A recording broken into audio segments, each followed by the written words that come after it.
map you're going to see is an original copy of the map of Lake Superior Logging Company. They had 19 camps. Lake Superior Logging Company was a railroad and sleigh haul company. Charles Slife, who was a superintendent, laid out all of the railroad grades for them. He was also my dad's, Felix Pesika's, boss. Felix built the camps during the summer, and he was a straw boss or a foreman during the winter. He was responsible for building the camps from 1 through 19. Lumber camp consists of a cook shack, 2 bunkhouses, a shop, and a barn. There was about 100 men per camp. Usually there was 2 separate camps being worked. In winter, that's when they had most of the men. There could have been up as high as 400 men, and stood for these camps all over the country. And these camps could be moved from site to site. What you're looking at, Camp 12 there, was an office. The lumber camp itself and all the buildings were right across the street from this camp. It was left there and built as an office in a warehouse, where the lumberjacks could get their supplies, tobacco, axes and saws and clothing and whatever else they needed, they kept there. We went across the bridge. When I was hauling, I was driving Alexander's truck. And he had them great big tires on it and a wide axle. And I was going across that son of a gun with a load of logs, and the outside tires stuck out of the gun over the bridge, and the inside one was on the bridge. The tire went flat on me, and she rolled over on me. On the bridge? Yeah. There I lost the goddamn trailer there, and that was deep then. And that goddamn trailer was sticking up there all over the reach, was sticking up. She pulled a pin, and over she went. I can tell you a story about Chess Johnson in Kenton here when he was young. His dad had a log truck. This was somewhere in 1937. Anyway, his dad took off to work and he got stranded at the corner tavern in the morning. And his mother asked Chester, can you drive the truck? He was 17 years old. And he had to go up on the Gibb City Road, the hall. So he went in the woods, and one old lumberjack said to him, "Look what the hell they're sending in the woods now." Anyway, come to work there one morning, and the cranes were dynamited. My crane and the other guy. Did they dynamite both of them? They dynamited both of them right on the landing. Was your... Yeah, then one day I had to go, I was in camp, and I was cutting, skidding with a timberjack for Ahonen. Yeah. And here comes Ryan, the boss. Arvo, you gotta jump on the next flight to Madison. Oh, the other driver, Leslie, he's marooned over there. He stopped him for overloading and no driver's license. Oh. So I'm going down.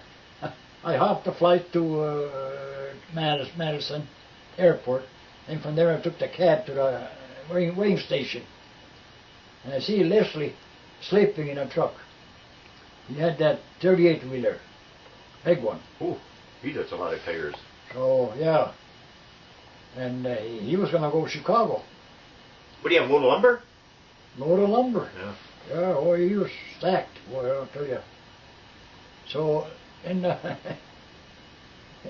highway department was watching us up on a ramp up there, Yeah. Make sure that he doesn't move. Yeah. So I went right up to the door there where Leslie was sleeping. I pulled the air horn. Oh, my son, don't you ever do that again. Okay, let's talk a little bit about the lumber camp out there. Well, it was a great camp. The wife cooked there. Then we had as many as about 7 guys that stayed at the camp at times, mostly about 5, but then the rest, few guys drove from home. So she cooked, she made 8 loaves of bread a day. Okay, Arlene, let's talk about that when you were cooking at the camp. Boy, I had never made bread before in my life. And here I got 7 hungry guys. Yeah. So, I always remember the first time I made bread, I was putting it in the oven on the rack, and it tipped over. It was running through the rack, and my brother-in-law was trying to catch it. Yeah. We went in the showroom because there was 2 cars, in a maroon and a green one, brand new. and 41s were going to be coming out. And this guy wanted to get rid of them too. So he asked me how much I paid for my 60 horsepower. I told him $425. He said, I'll give you that for that car, for that red one there, for that maroon car. 4-door deluxe. Wow. $922 was the full price. Ha! And the payments were $11 a month. So when I had to cut that thing off, I was getting $13 a month. Yeah. For that. Yeah. And it was a total would be $300. So I signed my payment to the God. Yeah. Eh? Yeah. For $13. Your finger paid for the car. But you know, the lumberjacks, God, you know, they made this country. Well, yeah, that's right.